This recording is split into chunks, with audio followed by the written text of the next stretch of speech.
Welcome to Relationship Evolutions, Bridging the Divide. I am Kelly, your host and founder of the Evolutions Coaching Program. Now, we have a big episode in front of us, and this has actually been a very tricky subject to approach. I'll be quite honest. We are going to be talking about the gender wars. It is my mission, it's my duty, it's my responsibility in life to help people understand men and women in respectful ways so that we can grow closer together. We can actually unlock the benefits and the beautiful, delicious things that we can give each other. I have such love for both genders, even in all of our mess and the things that we do that are just not so helpful. There is a reason why, there's a beautiful reason why everyone does what they do. And until we have an idea of how to be respectful, of even trying to want to understand, we don't go anywhere. And so this subject has been very interesting for me to try to broach. And I've decided to just sort of just give up and just go for it because there's going to be more episodes. And I invite you to go to my Facebook or Instagram pages. It's just my name, Kelly Algram. And I invite you to, tell me what this episode was like for you because it has to continue. This conversation is way too big and kind of complicated. It's actually quite easy, but it gets complicated because of all of the stuff that we put on top of these things. But I really would love to hear from you guys about what you thought of this episode because I will be doing follow-up episodes based off of what everyone thought of this and how to move forward from here.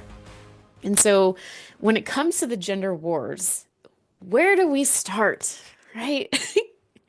Because, I mean, you could be talking to someone new. The chemistry feels good. The conversation is flowing. You're thinking, hey, maybe this could go somewhere. And then, bam, the woman gets emotional. The guy's feeling attacked. He shuts down. She feels abandoned. He's too cold and she's too intense. Like suddenly they're both wondering if they've imagined the whole connection in the first place. And just like that, they're back in the same loop. And it's like, what is going on here? Does this sound familiar? How do we connect? What goes wrong? Is it even worth trying? And there's so many people nowadays that are just throw their hands up, even in simple conversations that don't have to be so damn complicated, trying to just get down to, wait, what happened here? Everyone throws their hands up and they don't want to even try because the trying has always gotten them bad results in the past. And so they've proven to themselves that when they try, they get more hurt, they get more confusion, they forget what they were even talking and fighting about, and we just lose it. And so when we talk about the gender wars or we talk about relationships, we talk about how hard they are, I think one of the best things that I always revert back to is what is the most simple thing, the most simple concept that's here. And we want to make it more simple, not more complicated. So the more complicated we make it, ladies, listen up. The more complicated we make it, the harder this gets. And I'm teasing my ladies because of the beautiful nature that we have to want to connect multiple things together. And I'm going to be defending my ladies in this episode, and I'm going to be defending my dudes in this episode. When it comes from me, I have such a deep love and respect for what both genders bring to the table because I see the potential and I see it oozing into every single interaction. You see it everywhere whenever you really understand that. And when you understand what you're seeing, things get super easy. And you could very easily turn a situation, if you didn't understand this, into an atomic bomb going off. Or if you understand what the hell you're looking at, it becomes a hilarious, gut-laughing bonding moment instead. Which one would you rather have? Right? This is why I'm so passionate about this, is because I feel like I see the Matrix in a way that is so powerful, and I just want to share it with as many people as possible. So when it comes to relationships, we have to stop asking ourselves, why is this so hard? Why can't I just find someone who gets me? Why does this feel like men and women are playing two different games? Those are the wrong questions, y'all. Listen to the horrible negativity of those questions. One thing about your brain, Your brain doesn't give a shit about how you feel. If you ask it a horrible question, it's going to be like, okay, let me answer your horrible question with a horrible answer. I don't care how the answer makes you feel. Here's your answer. Here you go. It doesn't care because your brain is just answer. It's just a machine that answers questions and solve problems and makes connections. And so you are asking it to make a connection of negativity and narrow-mindedness and that's not how that's going to win the game.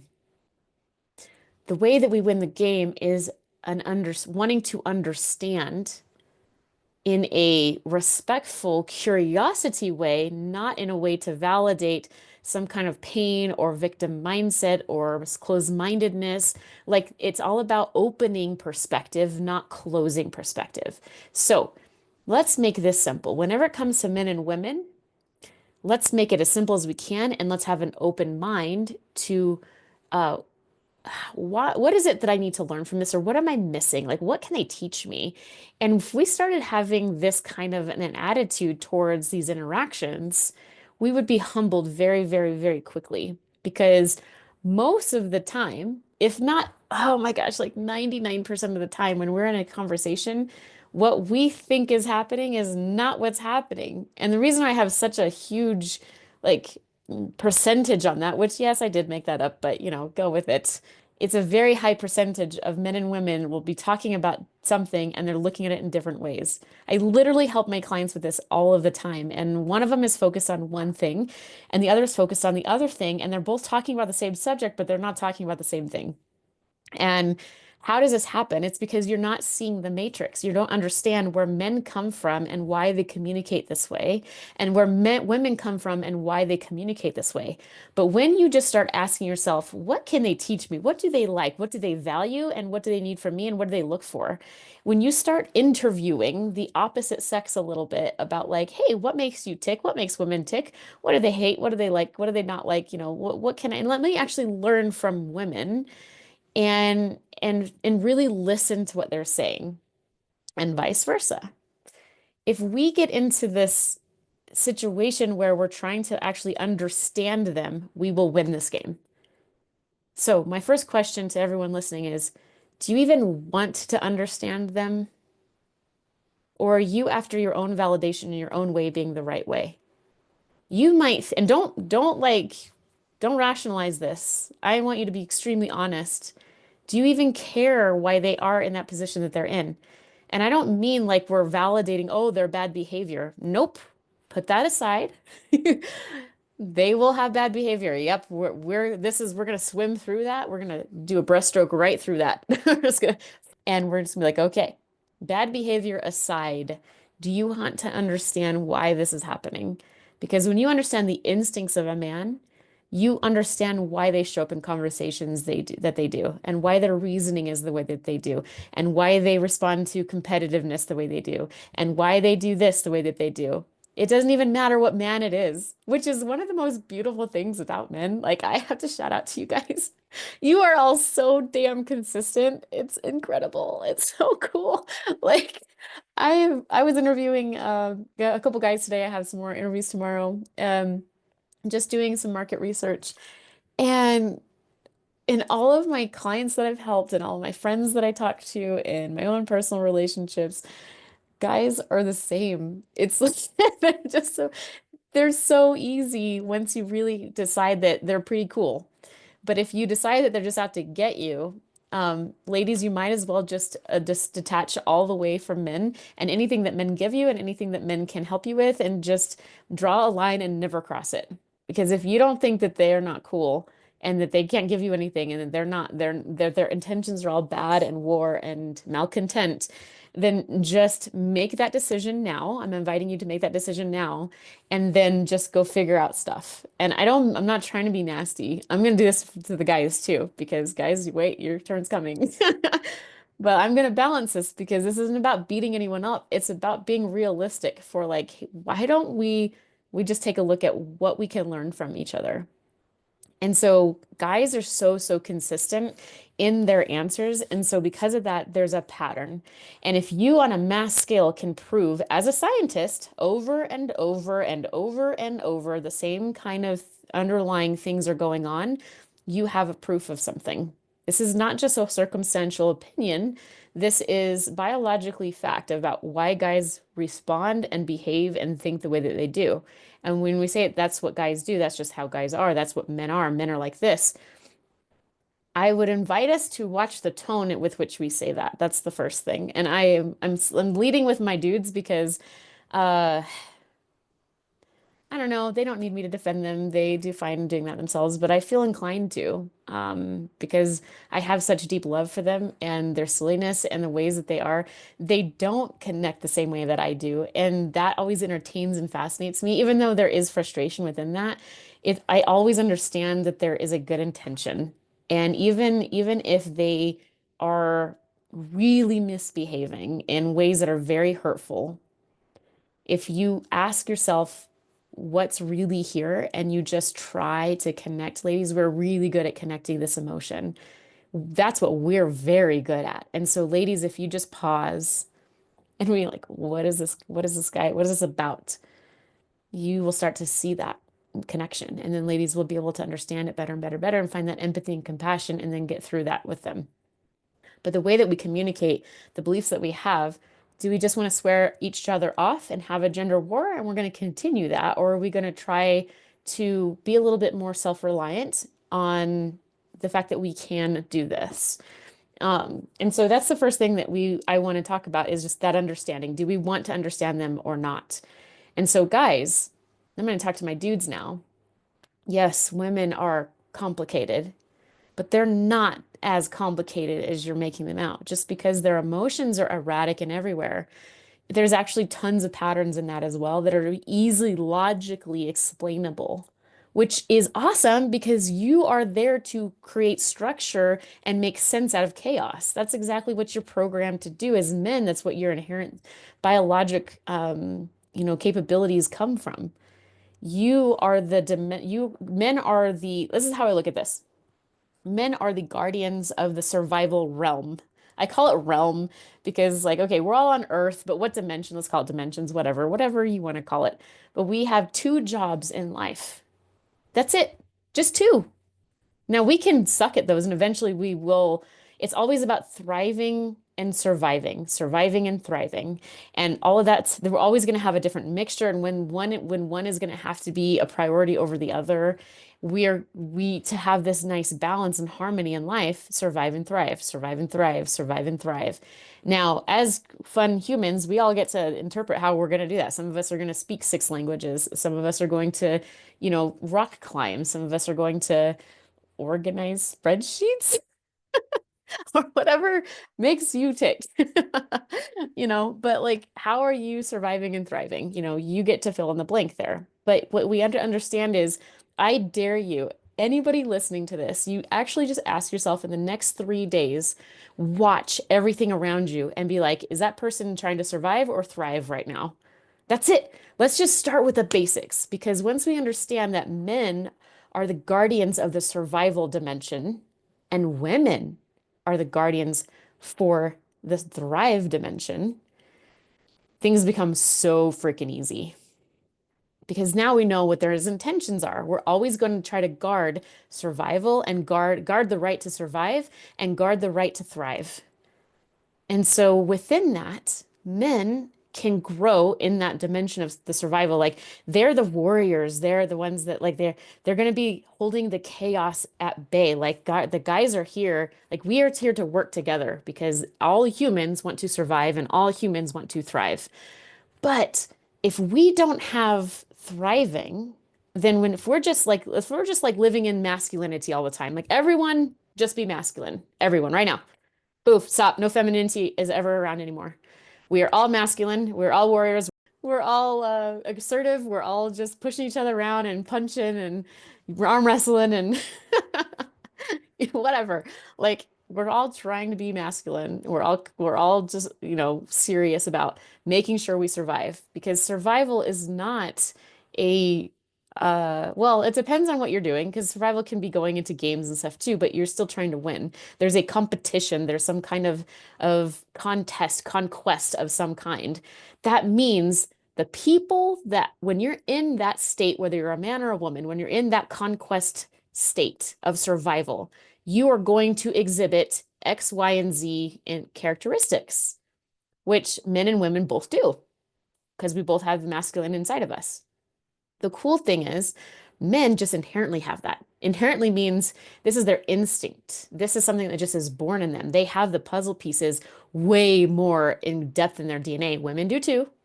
Clearly, I was a masculine woman for so, so long. And so the femininity piece, now that I understand it, it's a whole different realm. But anyway, going back to the masculine, if we were all masculine all of the time, where does the thriving come in? What's the point? Because we are trying to survive in life, like hold back chaos, hold back the darkness, make sure that we stay alive. That is a mission. It is focus. It needs assertiveness. It needs decisions. It needs movement. It needs to take action. Does this sound familiar? Like this is what guys do. This is what they just inherently have the puzzle pieces inside of them. This is what they do. Now, not all men are going to do all of these things in the same ratios, like all of those attributes I just said, they're going to have their own ratios at which they will do this. Now, lots of things will happen because of that. Like you have to make a decision and cut through the bullshit so that we make sure this happens and we make sure that the mission matters. What matters is what's on the line here. And what's on the line here is life or some conquest or some bigger picture. So like get it done. So that kind of stuff, like I can attest to this whenever I was in veterinary medicine in my surgical rooms when I had a patient that would, let's say a patient would come in crashing, and they called me and a couple other people the zombie team because we would bring a bunch of people, a bunch of pets back to life that were crashing. And when an animal or something is, there's a life on the line. And my attitude completely had to shift and change whenever there was a life on the line. And I noticed something. I started getting, there were some people around that would be like, oh man, Kelly, you're quite uncomfortable whenever we're in a situation like that. And I'm like, oh wow, really? I didn't even notice. Because like I'm over here barking orders. And the orders would be things like, I need this, this, and this. Go do this. I need you there. I need you there. And we're just barking orders. We don't have time for filler conversation.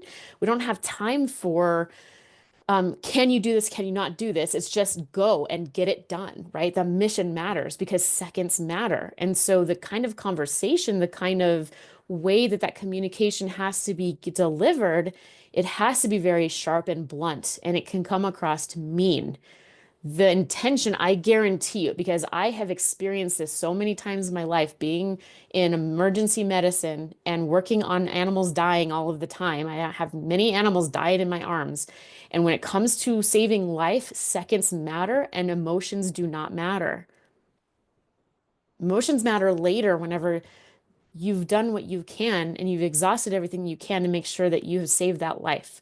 Now, this is an extreme example, but it was funny because after the fact, everyone will reflect, and some of the people that were a little bit more sensitive in the room were like kind of talking to management about the way I talked to them. And they thought that I was being disrespectful and then I was being like this. And sure, like I did evolve from that because that was brought to my attention. But then I was analyzing it. I'm like, well, hold on. There was no attack actually happening. This was just, we need to communicate in a very specific way, and that needs to be understood and respected. And so, what I'm getting at is when we are the guardians of survival and we are in that scenario where life is on the line or some kind of conquest. No, don't no, just take translation to this because there's some kind of conquest. It's a competition. It's a football game. It's closing $1 million deal. It's making sure your business is running and your clients are happy. Like they're the bottom line that matters. There's people that are relying on you. Let's just say it like that. If there's people that are relying on you to perform so disaster doesn't hit, this is you can quote that into the survival realm. And so men have a really cool gift of they just come inherently with these puzzle pieces. Women do too, obviously, like I do, but I had to learn that toughness. And guys do too, I'm sure. but they learn it way faster and more inherently and more, it comes very, very natural to them because they are the guardians of the survival dimension. That's how I look at them, which means I'm always going to admire the sacrifices that they make sure that they honor what they're doing because they're the ones that keep the lights on and keep the dark at bay. They chaos. They bust their ass. They sacrifice so much time and they're in so much war in their head all the time to make sure that we are safe, that we are functional, that we and those efforts don't get acknowledged enough. And guys just want to be at home and they just want to have peace. But anytime they relax like that, if they are warring on the inside or warring at home or warring with their woman, they never get peace. They never get to chill out because they're always on edge and they're always reacting to the chaos. And so I have a big heart for guys because I see that. And I see that because not only have I been around it my whole life, I have talked to very, very vulnerably hundreds of men, and they all have the same story. It's very interesting. The heart is always behind that. I will sacrifice for you. I will make sure that you have the life that you want. And this is the thing that women struggle with. Me too. I still do. Knowing this, I still struggle with it. They are away doing their battling. I want to be close to him. I want to be next to them. Like the distance is what's difficult for women. And I'll get to that because we're going to talk about the thriving piece.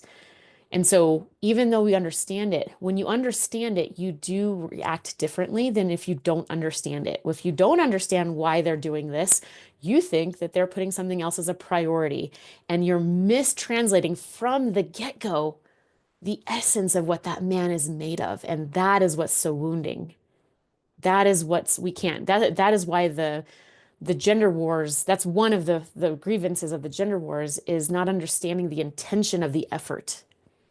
And so if we understand biologically, they have big, broad shoulders because they are there to hold and push back the chaos of life and to keep us alive because they are the guardians, the giants that come biologically made for quick, decisive action because others are relying on them. Just like when my patients were relying on me to save their lives, it's the same thing. I totally get it. And maybe it's because of my experiences in the medical field that I totally understand. And because of that, I just think that men are so, I just tear up every time I think about the sacrifices that men make and how beautiful it is because they don't even they don't even need that much. All they're looking for is that acknowledgement and that honoring adoration of this. And that almost that is enough to make it worth it. They need a couple other little things, but pretty much they're pretty simple to please whenever you honor what they're doing. Now, I'm going to say that they sometimes as they grow as men, some handful of men, or from circumstance to circumstance, depending on what's blowing up in his life, he's going to be a little extra rough around the edges or he may never actually mature from the warrior into the king. You know, he's always in battle. He's always hard around the edges. He doesn't understand how to integrate with the other dimension of thriving. He doesn't know how to do that. And so when the warrior doesn't know how to put his damn shield down and how to put his damn sword down, and he's always on edge and always in war, he will war with the opposite gender because that's all he knows. It's not that he wants that. That's what his competency is war, right? Survival, get the bottom line done, sacrifice, and be on alert. And so when there's a problem and an interior chaos, he uses the wrong strategy to conquer that one. Enter the feminine side, the femininity, women. Now, dudes, I'm going to speak to my dudes now and defend my ladies. Women do not overthink. They are doing the exact job that they're inherently biologically skilled at doing and meant to do. Women are are inherently there to build communities because they need to create strong bonds and they understand that creating strong bonds comes from emotional connection. And emotional connection means that we have to connect a lot of really small reactions in people and things And so what women are doing is they are very quickly gathering a ton of data, emotional data, data to connect things together. And people will call that overthinking. And then women will use that as a, oh, I'm always overthinking. And it's like a chip on our shoulder that because they overthink. Yes, overthinking is a thing. And yes, it is detrimental. And yes, it's going to keep you from taking action. But as a characteristic, that is one of the beautiful things about women because this is already we're talking about the opposite of men. Men very straight to the point, cut through the fog. We don't have time to expand on things. Get it done. That doesn't build connection. That builds survival. What builds connection is expansion. We should not be picking on this. We should be honoring what that's for. Because what the hell are we fighting and surviving and protecting life for if not to find meaning and purpose in it? And that's what the women will do.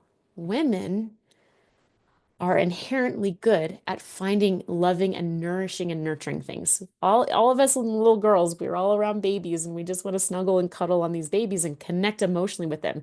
Us giving them a hug, is that doing anything in the real world? No, it's in our heads, but it's causing a connection to that thing that also makes that thing feel something.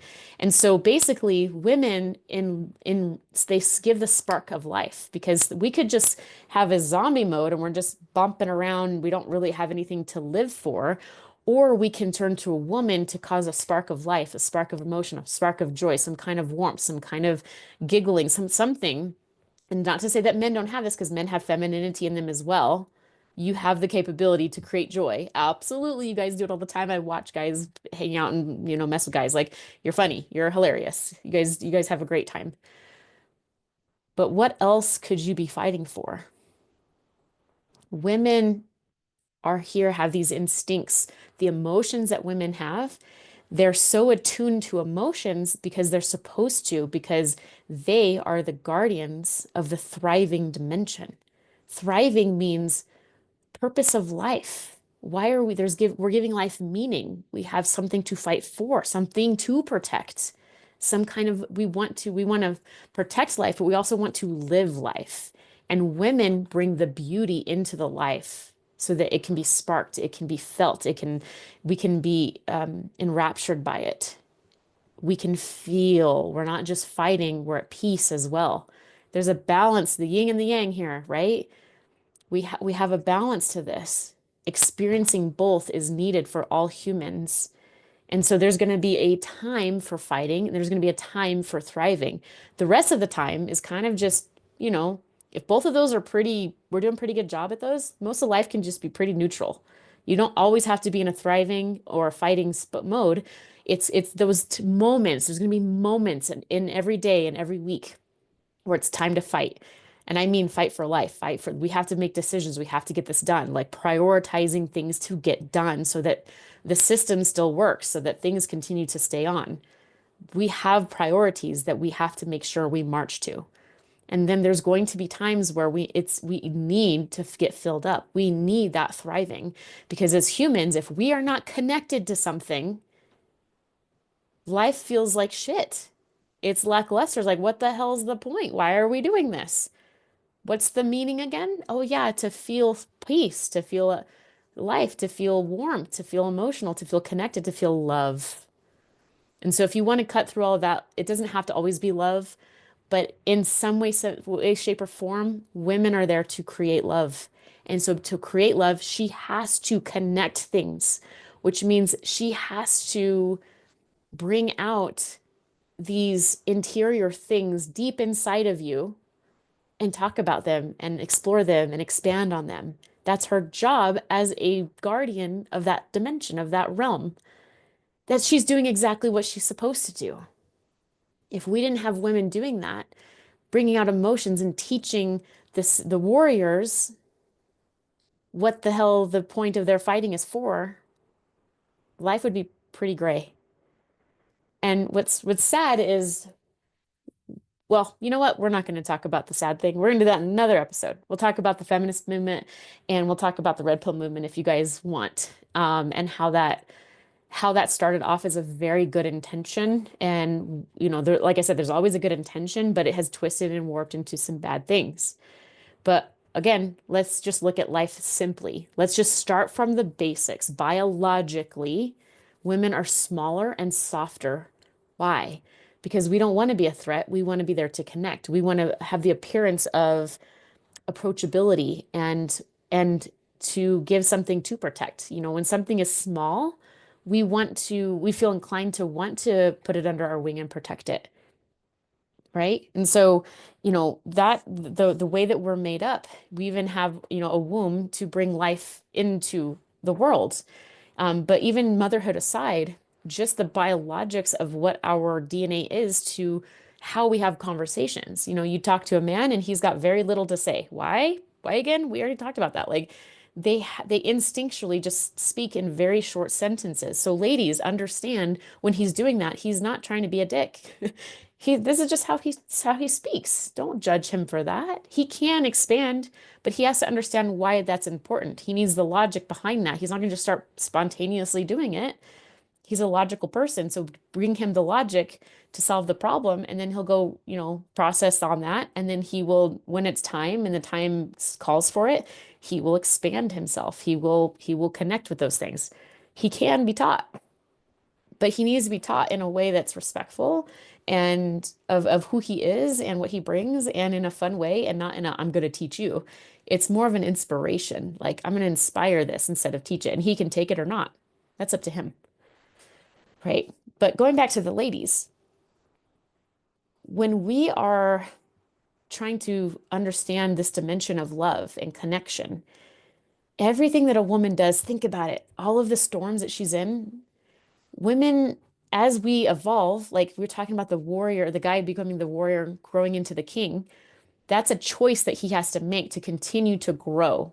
And he continues to grow because he starts recognizing that if I'm just a warrior all the time, I can't become the king or the giant.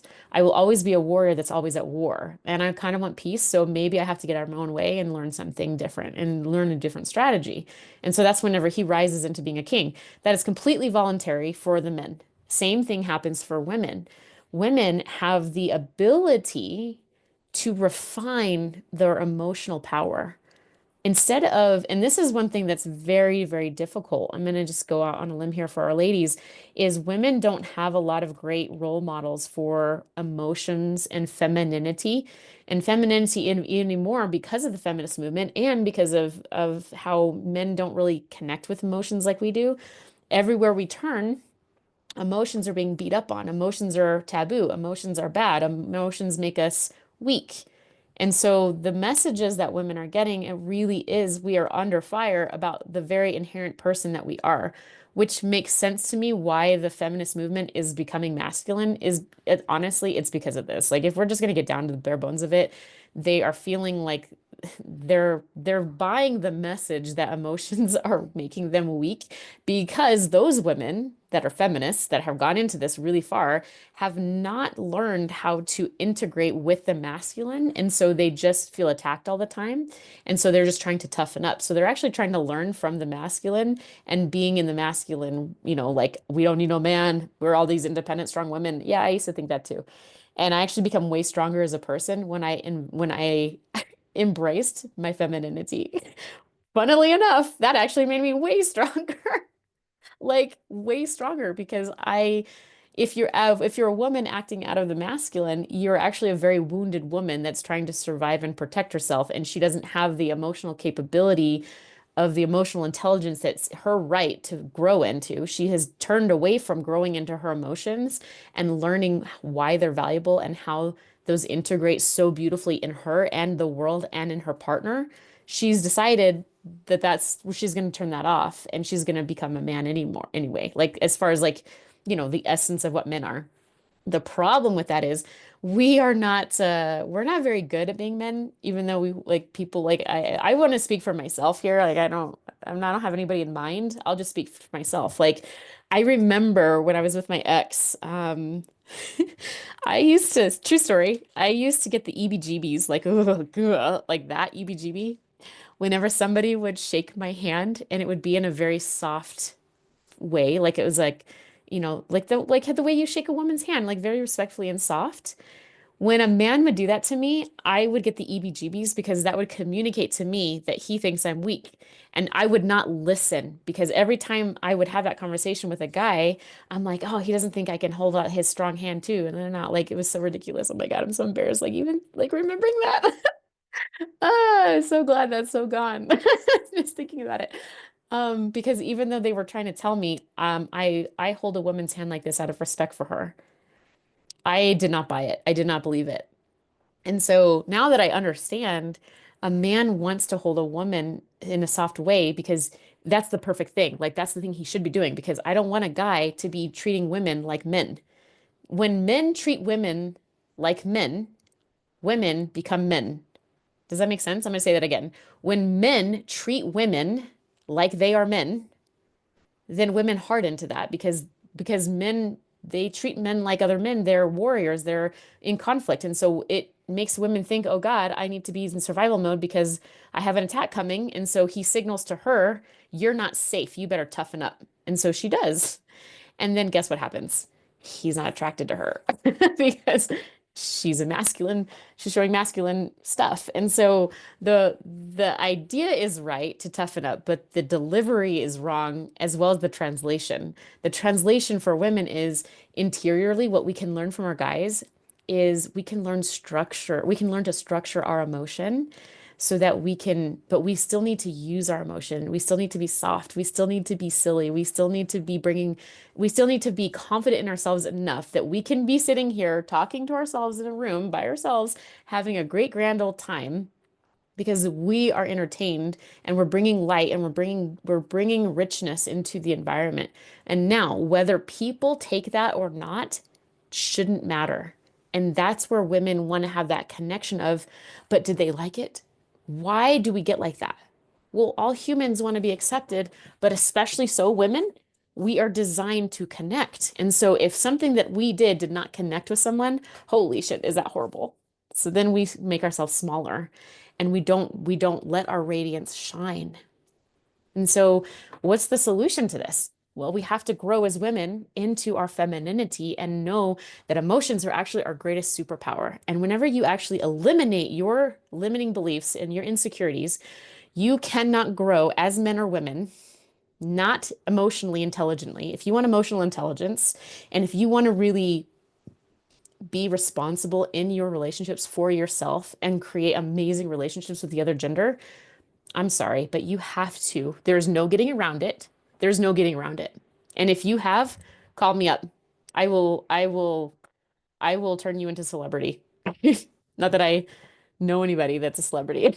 So it's kind of an empty thing, but I'm serious. Like you can't grow an emotional intelligence and really perform at the level that your gender was meant to give to the world without eliminating those limiting beliefs. You just can't. Which means when women want to be small and they feel threatened and they feel resentment and they feel like men are just trying to hush them and keep them small, ladies, you're allowing that because you are burdened under all of these insecurities and you don't even need to compete with men because we are doing different jobs. So we should not, ladies, we should not even be competing with men because we technically, if we look at these two dimensions, they are completely different dimensions. Now we both carry both, right? Men carry both dimensions, women carry both dimensions, but we are inherently geared and really good at one, which means I give everyone listening the permission to be, if you're a man, to be as masculine and grow in that as much as you want. And whenever you realize you're going to get to a point in your masculinity growth where you are going to keep being the warrior that's warring and forcing and trying to control to get love, and you're going to have to knock yourself in the skull and realize your tactic sucks and it can't continue. You can continue to do that with the outside exterior world, but when it comes to the interior world, you have to eliminate your own insecurities and you cannot go to war with yourself. That will never get you thriving. If you want to experience the thriving dimension, all humans listen up. I don't care what gender you are.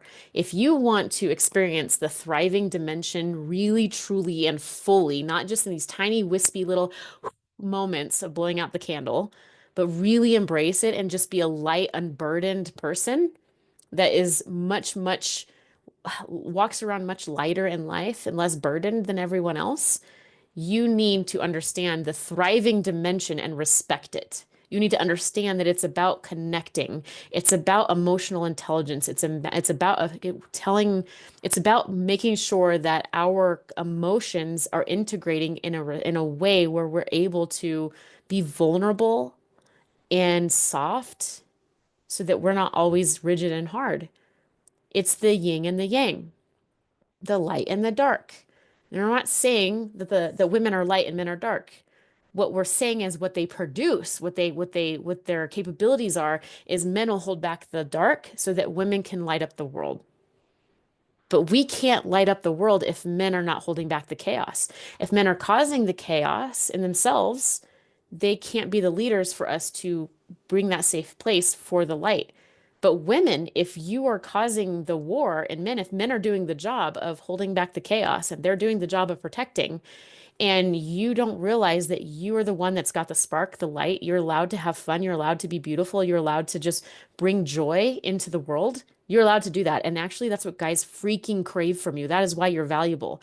You're not valuable because of your body. You're valuable because of the peace that you can give a man whenever you really grow into this, which means you have to also respect the thriving dimension. In my opinion, the gender wars are just this miscommunication of these two dimensions and who's supposed to be standing on which dimension. And a bunch of women are like telling guys, you need to come over here and be on the thrive dimension, and that's where you belong. And you need to be emotional, and you need to be this, and you need to be vulnerable, and you need to be soft. And so we're trying to tell guys to come over to this dimension, and they need to be the guardians of the thrive dimension. And then women are going to jump over here and be the guardians of the survive dimension. How's that turning out for us, folks? I mean, we're all very smart people and we all can learn, but if I'm a fish in the ocean and a scuba diver jumps in, and I expect that scuba diver to be just as good as me in the ocean, that's kind of ridiculous, isn't it? Maybe we should just be on our own land, one swimming and one on land because one has fins and one has feet. We probably shouldn't judge the one that's got fins when it jumps on land and it can't move around. It's just kind of flopping around. It's certainly trying, but it's not going very far. That's what happens when we get into the wrong gender role, whenever we're in the wrong role. When I say gender role, this is what I mean. Stick to your own dimension, stick to the thing that you're good at. It doesn't mean that you shouldn't cross over because if you remember, I still want that scuba diver in there. I want that scuba diver if I'm the fish in the ocean and that visitor. He is gonna be different. And that's what's so fascinating about him. And it's even more fascinating when he tries to understand my dimension and he decides he's going to learn how to hold his breath longer and he's going to put on these tools and he's going to work on his swimming skills because I see him putting an effort to communicate with me. Isn't that cool? And that could be either way. Like, like what if it was opposite? Like, we have the man is the fish and the woman is the mermaid. Well, he's trying to make her a mermaid, but she's actually just a woman. And the guy's imagination made her a tail. Never mind. So, but you get it. But then here we go. Like because they're not as good as swimmers as us, because we're the fish, but because they're not as good as us as swimming, they kind of try and they try really hard, but because it's not good enough, we critique it instead of going like, oh my gosh, like we're not gonna this is the easiest thing to do when it comes to a man. Whenever, let's say this is the scenario is we want him to come swim in the ocean with us and he's got feet, not fins. And but we see that he's tried this and he's doing that and he's doing all these things and he's being attentive and he's putting in this effort. And then we come over here and we go like, that's it. That's as fast as you can go. Well, how heartbreaking is that going to be to him? Like, instead, why don't we just say, oh my gosh, I can't believe that you took all those classes and you bought all that equipment and look how much time you've been putting into this. This is so cool. Look at you go. That's where the focus needs to be because he is different. And the problem is that society's trying to make you men and women the same. And that's where it's going wrong. So, that is the beginning of our gender wars. Part one, A New Hope. Men were born to protect. It's imprinted in their DNA. The instinct to guard, to defend, to build. That's not social conditioning, that's biological coding. Your testosterone makes you strong, strategic, assertive. Your brain is wired for problem solving and protection. Ladies, you were born to nurture. It's in your blood. It's in your DNA. You sense emotional undercurrents before anyone speaks. You can feel the energy in the room before anyone moves. Your emotional intelligence is not weakness, it's instinct. It's your feminine intuition that helps you learn how to connect all these things together so people feel loved and connected and part of community and bonded. And that is the what makes life meaningful, is the bonds that we create. If we are not creating bonds, we are not thriving in life. Most women are at war with their own softness because there's not enough healing going on within them. There's not enough examples of femininity that really, you know, sees that emotions are fun and how they can make the light turn on in the world. There's not enough proof. So, my guys, I'm going to ask the guys listening.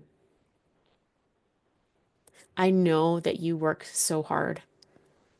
I know that you hold up the whole house, the world.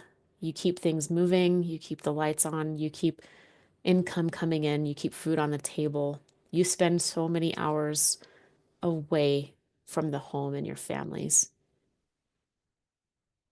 I know that's lonely, and I know that you're so freaking tough. And I should not ask this of you because you do enough. That is way more than enough. But if it's all right, I would really like to ask you to just lend a little belief in women so that women can start getting that spark again because they look to you way more than you know. Even in their resentment and malcontent, we look to our guys to give us the permission to thrive. So be careful that you are not crushing a woman who's being silly. It changes her more than you know. So if you're being a little rough around the edges, just be watching for that. My ladies, I'm going to be asking you the same kind of thing. These men, I know they're gone a lot, and I know that sometimes they can be making us feel like 2 inches tall. They don't mean to. They're just talking logic. They don't have the filter that necessarily to understand that they need to consider emotion when they speak. That's not something that they're used to doing when they're at war all the time.